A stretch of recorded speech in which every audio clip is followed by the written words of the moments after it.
Hello students, welcome to canonical classes. और आज के इस लेक्चर के अंदर we are going to study a new topic that is electron gain enthalpy, जिसको इलेक्ट्रॉन एफिनिटी के नाम से भी जाना जाता है। क्या बोलते हैं इसको? Electron affinity.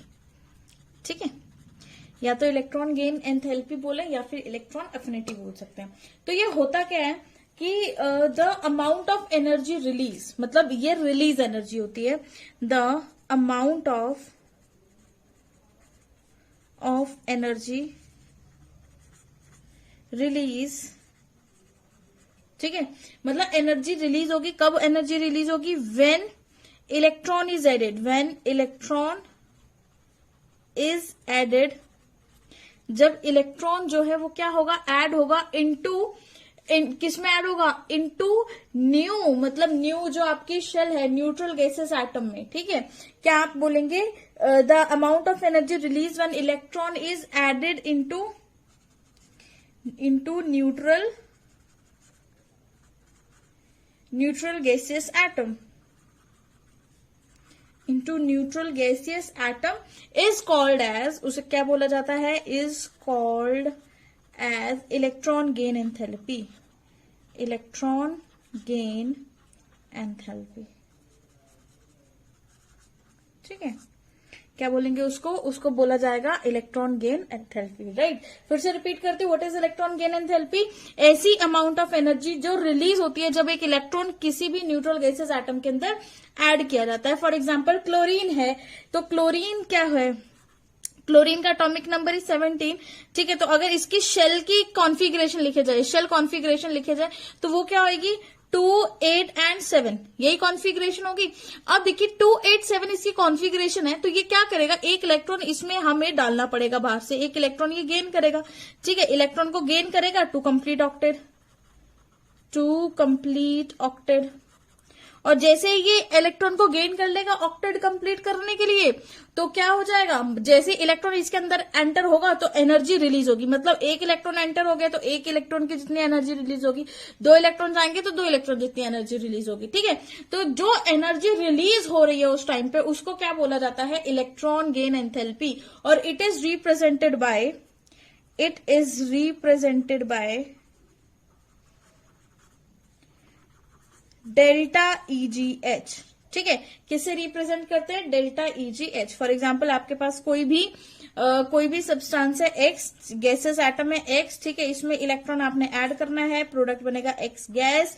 ठीक है, और कब बनेगा? जब इसमें डेल्टा EG क्या हो जाएगी? रिलीज हो जाएगी। हमेशा याद रखना। ठीक है, तो जो आपके पास डेल्टा EG नेगेटिव रहेगी अगर रिएक्शन एक्सोथर्मिक है, पॉजिटिव रहेगी अगर रिएक्शन एंडोथर्मिक है। राइट, ठीक है।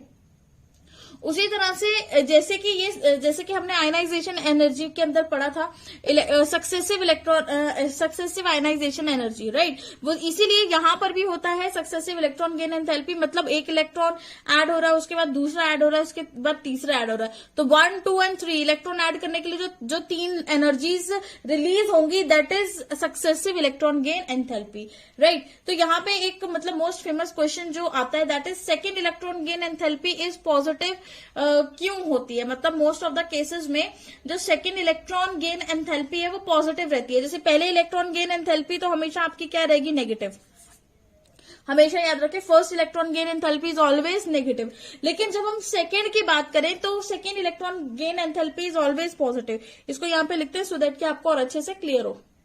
देखिए क्या होगा कि second electron gain enthalpy positive क्यों होगी? सपोज करिए कि पहले आपने एक बार इलेक्ट्रॉन दे दिया। ठीक है, फॉर एग्जांपल हम ऑक्सीजन का केस ले, ये हमारे पास ऑक्सीजन है, आपने इसमें क्या किया? एक इलेक्ट्रॉन इसको दे दिया। ऑक्सीजन ने जब एक इलेक्ट्रॉन को गेन किया तो ऑक्सीजन बना O नेगेटिव गैसेस, बना कि नहीं? बिल्कुल बन गया। ठीक है, अब यहां पर जो इसकी डेल्टा EG की वैल्यू आएगी, मतलब इलेक्ट्रॉन गेन एंथैल्पी की वैल्यू आएगी, that is -141 kilo joule per mole. क्या आएगी? 141 किलो जूल पर मोल, ये इसकी एनर्जी आएगी। राइट, ठीक है। अब यही इसी O नेगेटिव के अंदर अगर मैं सेकेंड इलेक्ट्रॉन ऐड करती हूँ, मतलब यहां पर है O नेगेटिव प्लस इसमें एक और इलेक्ट्रॉन ऐड किया, तो O पे पावर नेगेटिव, ये आ गया आपका। ठीक है, तो ये भी आपका गैसेस फॉर्म में आ गया। अब यहां पर जो डेल्टा EG की वैल्यू आएगी वो क्या आएगी? वो आएगी +780 किलो जूल पर मोल। ठीक है। रीजन कि ये पहले तो नेगेटिव थी, अब क्यों पॉजिटिव होगी? तो वही तो हम पूछ रहे हैं कि second electron gain enthalpy is positive और पॉजिटिव होगी तो मतलब वो रिएक्शन एंडोथर्मिक होगी। ऐसा क्यों? देखो अब सुनो ध्यान से, होता क्या है, जब फर्स्ट इलेक्ट्रॉन ऐड किया जाता है तो वो सब्सटेंस, वो एटम बन जाता है एनायन। क्या बन जाता है? एनायन विल बी प्रोड्यूस, ठीक है, जिसकी वजह से इस एनायन को बनने में एनर्जी का रिलीज हुआ। नाउ जब हम सेकेंड इलेक्ट्रॉन ऐड कर रहे हैं, जब हम इसी एनायन के अंदर एक और इलेक्ट्रॉन ऐड कर रहे हैं, तो यहाँ पे पहले से एक इलेक्ट्रॉन ऐड किया है, ये भी नेगेटिव है, इसके ऊपर भी नेगेटिव, दोनों के बीच में क्या हो जाएगी? रिपल्शन, ठीक है। Second electron is added, repulsion between anion and electron occur, दोनों में हो जाएगी, ठीक है। So the adding of second electron बहुत ज्यादा डिफिकल्ट हो जाएगा, मतलब इस इलेक्ट्रॉन को ऐड करना बहुत डिफिकल्ट हो जाएगा, जस्ट बिकॉज की रिपल्शन आ गई। रिपल्शन आ गई तो सिस्टम की एनर्जी बढ़ गई और स्टेबिलिटी क्या हो गई? बहुत ही ज्यादा कम हो गई, ठीक है। इसीलिए हमें क्या करना पड़ता है, इस इलेक्ट्रॉन की बहुत ज्यादा अमाउंट में एनर्जी जो है वो रिलीज करवानी पड़ती है, सो दैट की वो वैल्यू अप्रोक्सीमेटली क्या हो जाता है, मतलब बहुत ज्यादा अमाउंट में जो वैल्यू आ जाती है वो क्या हो जाती है? पॉजिटिव, जिसकी वजह से अगर जो इजी हो रहा है दैट इज नेगेटिव, अगर मुश्किल से हो रहा है तो उसकी वैल्यू क्या आएगी? आपकी पॉजिटिव। इसीलिए बोला जाता है कि जो सेकेंड आयनाइजेशन एंथैल्पी है इज पॉजिटिव, ठीक है, ये रीजन होता है। Next is what are the factors affecting electron gain enthalpy? First factor is effective nuclear charge, मतलब जितना ज्यादा न्यूक्लियर चार्ज होगा greater will be the energy का रिलीज, ठीक है। तो हम यहां पे बोल सकते हैं greater the nuclear charge, greater the nuclear charge, मतलब जितना ज्यादा आपको न्यूक्लियर चार्ज देखने को मिलेगा greater will B energy release, greater will B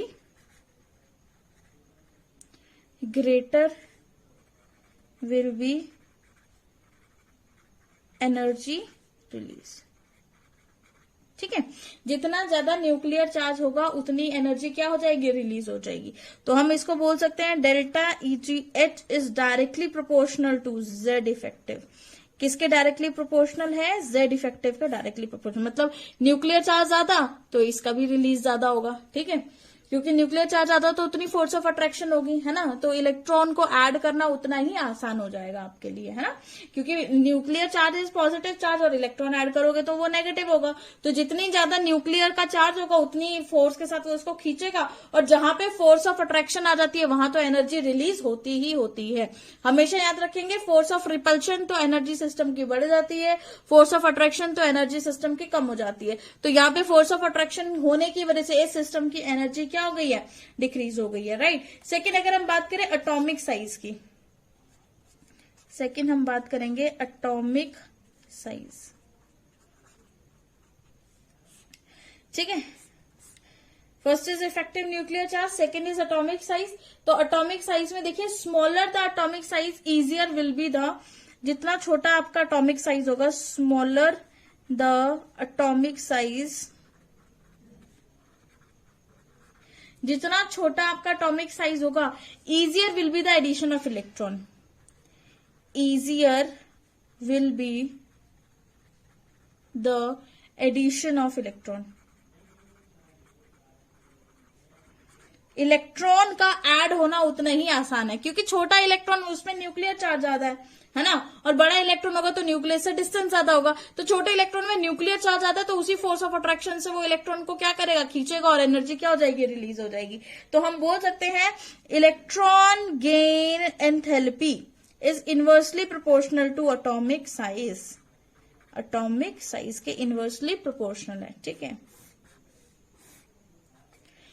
next हम बात करें तो that is screening effect. What is screening effect? क्या होता है स्क्रीनिंग इफेक्ट? हम वैसे भी बहुत डिटेल में पढ़ चुके हैं।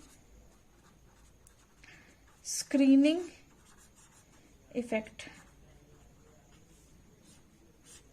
तो देखिए स्क्रीनिंग इफेक्ट क्या होता है, जितना ज्यादा स्क्रीनिंग इफेक्ट होगा smaller will be the amount of energy release, क्योंकि स्क्रीनिंग इफेक्ट से साइज बढ़ जाता है एटम का और न्यूक्लियस से डिस्टेंस भी बढ़ जाएगा, राइट। तो हम लिख सकते हैं greater the screening effect,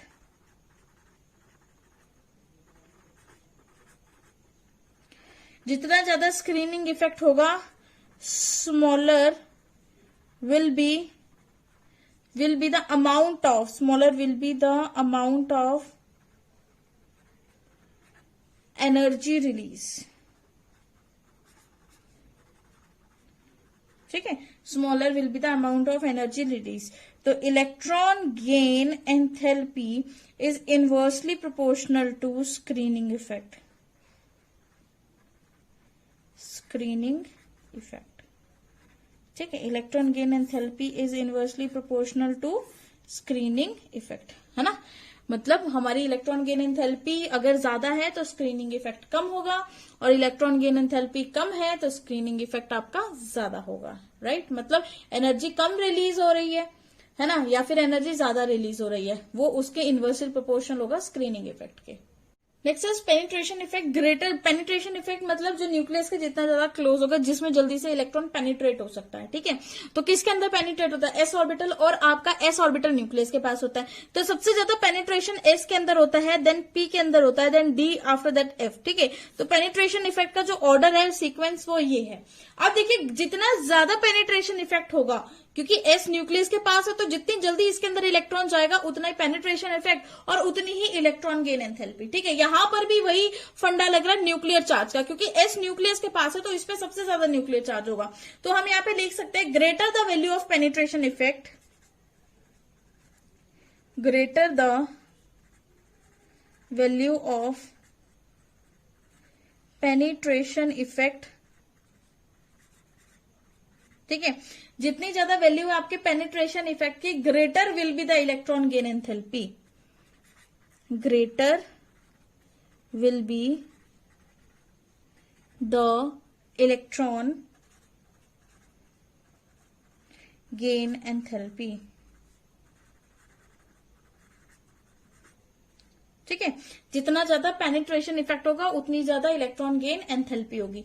तो हम इसको बोल सकते हैं electron gain enthalpy is directly proportional to penetration effect.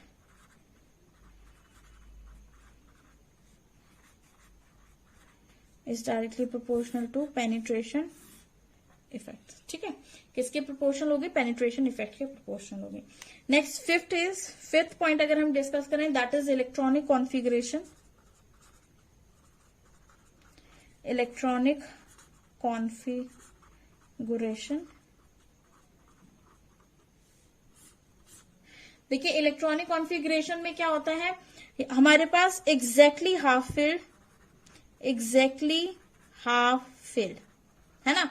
अगर हमारे पास एग्जैक्टली हाफ फील्ड है, या हम बोले कंप्लीटली फील्ड, या आपके पास एग्जैक्टली हाफ फील्ड है या कंप्लीटली फील्ड इलेक्ट्रॉनिक कॉन्फिगरेशन है, ये दोनों ही क्या होती हैं? एक्स्ट्रा स्टेबल होती हैं। एक्स्ट्रा स्टेबल, ये दोनों ही क्या होते हैं? एक्स्ट्रा स्टेबल होते हैं। So addition of electron will be difficult, है ना, जिसकी वजह से क्या हो जाता है? So addition of electron will be difficult. तो इलेक्ट्रॉन का एडिशन बहुत ज्यादा मुश्किल हो जाएगा, and hence less energy will be released, and hence less energy will be released, ठीक है। तो कम एनर्जी क्या होगी आपकी? रिलीज होगी, राइट। हाँ, ये तो था आपका सिंपल पॉइंट्स, किन किन फैक्टर्स के ऊपर डिपेंड करता है। अब एक छोटी सी चीज और डिस्कस कर लेते हैं। बोला जाता है कि हैलोजेंस के पास हाईएस्ट मोस्ट नेगेटिव वैल्यू है इलेक्ट्रॉन गेन एंथैल्पी की, ठीक है। हैलोजेंस के पास क्या है? सबसे ज्यादा नेगेटिव वैल्यू है किसकी? आपके इलेक्ट्रॉन गेन एंथैल्पी। ऐसा क्यों होता है? तो देखिए इसका रीजन क्या लिख सकते हैं। हमारे पास सपोज करो हम कोई भी हेलोजन ले लेते हैं, सपोज मैंने क्लोरीन ले लिया, और इसकी जो इलेक्ट्रॉनिक कॉन्फिगरेशन है वो क्या होगी? 1s2 2s2 2p6 3s2 3p5, ठीक है। तो फिर से एक बार रिपीट करती हूँ, क्वेश्चन इज हेलोजन के पास हाईएस्ट मोस्ट नेगेटिव वैल्यू है इलेक्ट्रॉन गेन एंथैल्पी, ठीक है। इलेक्ट्रॉन गेन एंथैल्पी में हाईएस्ट वैल्यू का मतलब होता है नेगेटिव वैल्यू, ओके। जितनी ज्यादा नेगेटिव वैल्यू उतना ही अच्छा होगा, राइट, ठीक है। तो क्लोरीन के केस में ज्यादा नेगेटिव क्यों होती है? ऐसा क्यों है? देखो यहां पर इसको अपना ऑक्टेट कंप्लीट करने के लिए, पी का ऑर्बिटल कंप्लीट करने के लिए कितने इलेक्ट्रॉन्स की जरूरत है? 1 इलेक्ट्रॉन गेन कर लेगा, है ना। एक इलेक्ट्रॉन गेन करते ही क्या हो जाएगा? इसका ऑर्बिटल कंप्लीट हो जाएगा कि नहीं? Halogens have np5 configuration. Generally अगर आप हेलोजेंस की बात करो तो उन सबकी np5 कॉन्फिगरेशन है, ठीक है। तो ये क्या कर सकते हैं? इजिली 1 इलेक्ट्रॉन को गेन कर सकते हैं। गेन 1 इलेक्ट्रॉन इजिली, है ना, इजिली गेन करेंगे to attain complete noble gas configuration, to attain noble gas configuration. ठीक है, NP5 के अंदर क्या होता है कि वो गेन करता है एक इलेक्ट्रॉन आसानी से अपनी नोबल गैस कॉन्फिगरेशन को अटेन करने के लिए। ठीक है, to attain to gain 1 electron to complete their p orbital extra stability, मतलब p ऑर्बिटल यहां से कंप्लीट हो जाएगा तो उसको एक्स्ट्रा स्टेबिलिटी मिल जाएगी। इसी वजह से एक्स्ट्रा स्टेबिलिटी अटेन हो जाती है एक इलेक्ट्रॉन की वजह से, इसीलिए बोला जाता है कि इसकी क्या होता है, मोस्ट नेगेटिव होगी। क्या होगी इसकी, मोस्ट नेगेटिव। वहीं पे अगर हम नोबल गैसेस की बात करें, अगर हम बात करें अपनी नोबल गैसेस की, नोबल गैसेस, तो नोबल गैसेस के केस में क्या होगा, नोबल गैसेस के लिए पॉजिटिव इलेक्ट्रॉन गेन एंथैल्पी होती है, मतलब नोबल गैसेस के लिए इसकी पॉजिटिव वैल्यू रहती है। पॉजिटिव वैल्यू क्यों रहती है, जस्ट बिकॉज पॉजिटिव वैल्यू का मतलब होता है लोएस्ट वैल्यू, ये भी याद रखेंगे आप, लोएस्ट वैल्यू। ठीक है, पॉजिटिव वैल्यू का मतलब क्या होगा, लोएस्ट वैल्यू। तो होगा क्या कि नोबल गैसेस उनके पास पहले से इलेक्ट्रॉनिक कॉन्फिगरेशन कंप्लीट है, तो बाहर से जब आप इलेक्ट्रॉन ऐड करोगे तो वो एक इम्पॉसिबल हो जाएगा। ठीक है, सो electron gain enthalpy will be positive, क्योंकि इलेक्ट्रॉन तो ऐड हो ही नहीं पाएगा, तो इसकी वैल्यू इतनी कम हो जाएगी कि जो इलेक्ट्रॉन गेन एंथैल्पी सिंपली आपकी क्या हो जाएगी, पॉजिटिव हो जाएगी। राइट, ठीक है। और एक और चीज बहुत इंपॉर्टेंट है कि जो इलेक्ट्रॉन गेन एंथैल्पी होती है of nitrogen, oxygen and fluorine is less than that of corresponding element, मतलब आपकी जो इलेक्ट्रॉन गेन एंथैल्पी है नाइट्रोजन, ऑक्सीजन एंड फ्लोरीन की, इसकी कम होती है। किससे कम होती है, फास्फोरस, सल्फर एंड क्लोरीन, मतलब नाइट्रोजन, फास्फोरस को देखो, ऑक्सीजन, सल्फर को देखो, फ्लोरीन और क्लोरीन को देखो। ठीक है, इनकी इससे कम होती है। ऐसा क्यों होता है, देखो अगर हम नाइट्रोजन की बात करें, नाइट्रोजन के अंदर नाइट्रोजन की सिंपल इलेक्ट्रॉनिक कॉन्फिगरेशन क्या है, नाइट्रोजन 7 होता है, और इसकी जो इलेक्ट्रॉनिक कॉन्फिगरेशन होती है वो 1s2, 2s2, 2p3। ठीक है, ये रहती है इसकी, क्या रहती है, 2p3, ये रहेगी इसमें। ठीक है, तो in nitrogen incoming electron is added, जो आता हुआ इलेक्ट्रॉन होगा उसको किस में डालोगे, 2p ऑर्बिटल में डालोगे।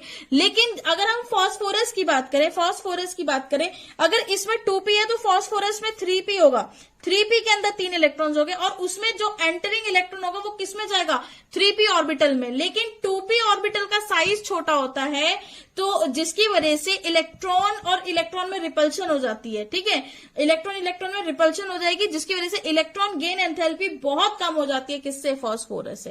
क्या ये बात क्लियर है, मतलब अगर इसके अंदर आपने इलेक्ट्रॉन डालना है, ये स्मॉल साइज है, ये लार्ज साइज है। ठीक है, तो इसके अंदर इतनी रिपल्शन नहीं हो पाती एज कंपैरिजन टू दिस, तो इसके अंदर ज्यादा रिपल्शन हो जाती है, जिसकी वजह से electron gain enthalpy become very very less than phosphorus से बहुत ही ज्यादा क्या हो जाएगी, आपकी कम हो जाएगी।